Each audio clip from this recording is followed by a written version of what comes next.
से पूछा ये कौन बुजुर्ग हैं, तो उन्होंने फरमाया आपके दादा इब्राहीम अलैहिस्सलाम हैं। इसमें अल्लाह ने हमें सबक दिया कि बेटा कितने ही आली मकाम पे चला जाए, उसके ज़िम्मे है अपने माँ बाप का अदब करे, उनके पाँव छुए, उनके सामने सर झुका के चले। ये हवाओं में उड़ जाए, अर्श को चीर के अल्लाह तक पहुँच जाए, फिर भी बाप के आगे, माँ के आगे सर झुकाना है।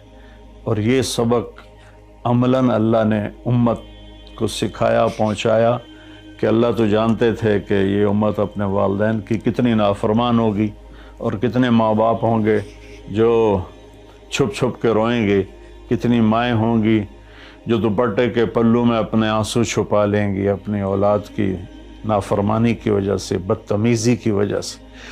मेरे नबी से पूछा गया या रसूलुल्लाह क़यामत कब आएगी, तो आपने फरमाया अल्लाह को पता है।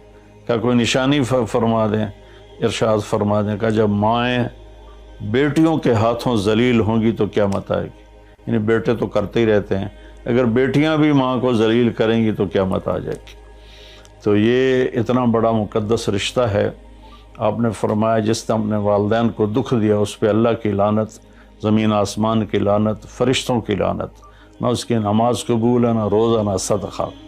और दूसरी तरफ आपने फरमाया जो सुबह सुबह माँ बाप की ज़ियारत कर ले तो सुबह से शाम तक जन्नत के 2 दरवाजे उसके लिए खुल जाते हैं। ना हाल पूछा ना खिदमत की, सिर्फ आके ज़ियारत की मोहब्बत की वजह से। शाम को आके उनकी ज़ियारत की तो सुबह तक जन्नत के 2 दरवाजे उसके लिए खुले रहेंगे। फिर उनमें कोई एक फौत हो जाता है और ये उस एक की भी ऐसे ज़ियारत करता है, ज़ियारत करता है, एक दरवाज़ा खुला रहेगा। तो ये इसमें एक बहुत बड़ा सबक था माँ बाप। चूँकि पहला कसूर तो माँ बाप का है कि वो बताते ही नहीं, वो तालीम ही नहीं दिलाते जिससे पता चले कि माँ बाप का मकाम क्या है। इसी में हमारी नस्ल डिप्रेशन का शिकार हो गई। तो उन्हें क्या पता बाप कौन होता है, माँ कौन होती। तो आप वहाँ से तशरीफ़ ले गए तो सिदरतुल मुंतहा, जहाँ बॉर्डर आ जाता है इन मखलूक़ात का, बॉर्डर पर जिब्रील ने कहा या रसूलल्लाह बस आगे मेरे पास वीज़ा कोई नहीं है, एक बालिश्त भी ऊपर जाए, एक गिट्ठ भी ऊपर जाऊंगा तो जल के राख हो जाऊंगा।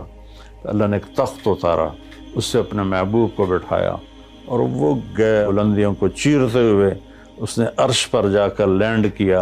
आप उतरे और मेरे अल्लाह ताला ने कहा सुम्मा दना फतदल्ला फ़कान क़ाब क़ौसैन औ अदना।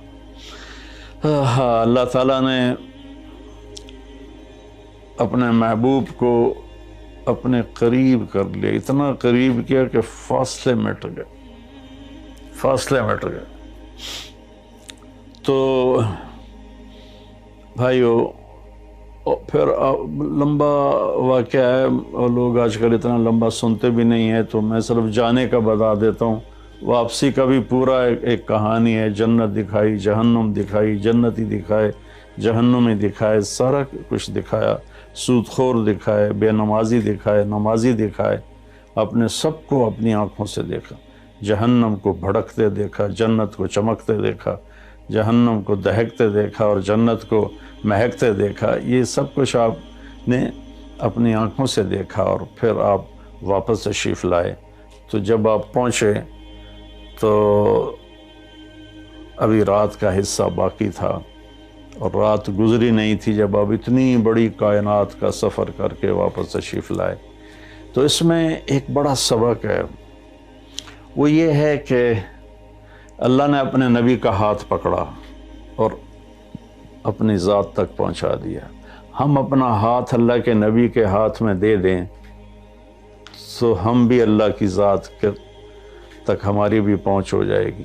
अगर कोई बड़ाई के सफ़र तय करना चाहता, बड़ा आदमी बनना चाहता है कि मैं तो जी ग्रेट मैन बनना चाहता हूँ, मैं कामयाबी चाहता हूँ, मैं सक्सेसफुल लाइफ चाहता हूँ, तो कामयाबी है कि मेरा आपका अल्लाह हम पे राज़ी हो, जब हम मरें तो वह हमसे खुश होकर मिले, हमें जन्नत का परवाना दे। ये है कामयाबी। ये नहीं कि आप बड़े मालदार बन गए, आप अमेरिका के सदर बन गए, ये नहीं है। कामयाबी ये है कि आपसे मुझसे अल्लाह राज़ी हो जाए, ये सबसे बड़ी कामयाबी है।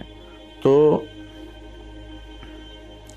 अल्लाह ताला के नबी के हाथों में हाथ दे दे तो अल्लाह तक पहुंचाई आसान हो जाएगी। एक वाक़या सुना के ख़त्म करता हूँ। एक बद्दू आया کہنے لگا ہے محمد. آپ نے کہا جی. اب بدتمیزی کا جواب بدتمیزی سے نہیں پیار سے دیتے. جی تیری 3 باتیں بڑی عجیب ہیں. آپ نے کہا کیا؟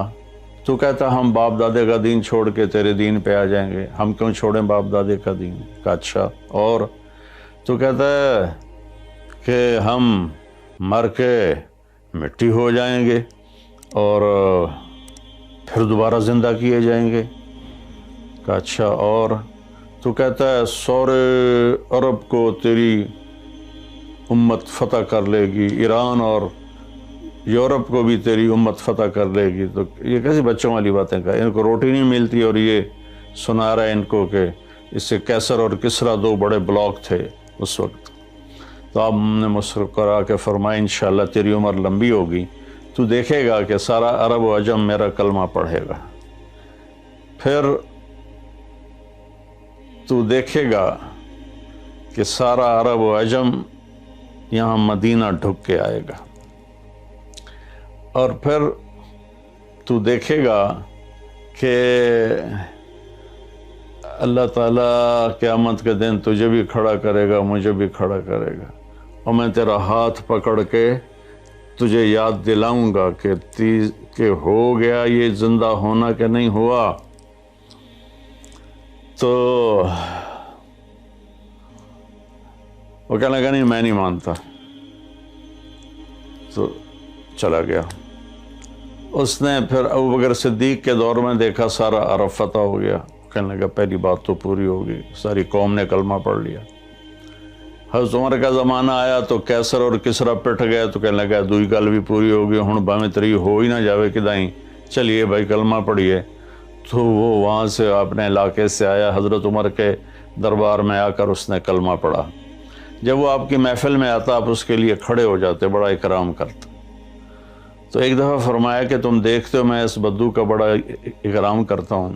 میں اس محفل میں تھا جس میں اللہ کے نبی نے کہا تھا کہ رہے گی تیسری بات تو تیرا ہاتھ پکڑ کے بتاؤں گا کہ ہوئی کہ نہیں ہوئی، ہم مر کے زندہ ہوئے ہیں کہ نہیں ہوئے. اور قیامت کا دن جس کا ہاتھ میرے نبی کے ہاتھ میں آ گیا وہ جنت میں پہنچانے سے پہلے کبھی نہیں چھوڑیں گے. تو یہ وہ شخص ہے جس کا ہاتھ میرے نبی نے پکڑا ہوا ہے، اس کو جنت تک پہنچا کے چھوڑیں گے. تو میرے عزیزوں، میرے بھائی بہنوں، بچوں بچیوں، ہم مختلف قسم کی نافرمانیوں کا شکار ہیں اور اس میں ہم لذت ڈھونڈتے پھر رہے ہیں اور فرسٹریشن کا شکار ہیں. ہماری نئی نسل نشوں پہ لگی ہوئی ہے. اللہ کے واسطے سب سے ہاتھ چھڑا کر اللہ کے نبی کو اپنا ہاتھ پکڑا دو. آپ کو یوں پکڑیں گے اور اللہ پاک سے جا کر ملا دیں گے اور فرشتے بھی آپ پر رشک کریں گے.